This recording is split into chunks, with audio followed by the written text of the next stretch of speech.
呢日同場嘅呢，仲有任賢齊、羅琳以及係黃敏德。小齊早前去咗青海玉樹進行慈善探訪，為高山上嘅學童送上物資。小齊仲要挑戰喺超過4000海拔嘅高山踩4日4夜單車。為咗適應當地氣候，小齊都話困難重重啊！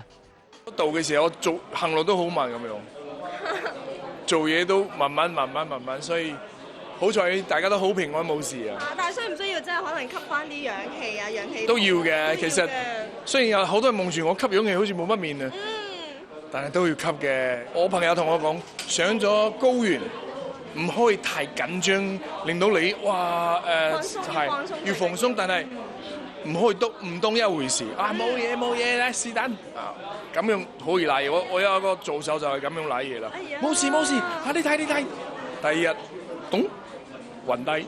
小齊呢次玉樹慈善之旅，差啲因為大風雪連人帶車碌落山，真係險過剃頭嘅。嗱，除此之外，原來早前小齊喺台灣拍戲嘅時候咧，都遇上餘震，好彩一樣都係有驚無險啫。拍嘅時候導演就話：喂，小齊啲企穩啲好冇？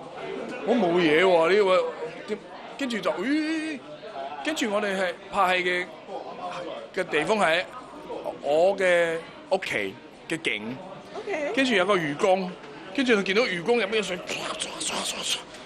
揈咗唔知幾分鐘。我就哇，好彩我哋借嘅嗰棟樓係新樓，佢有好多防震嘅啲建築上邊嘅要求，所以好彩冇事。跟住又好彩大多台灣都好平安冇。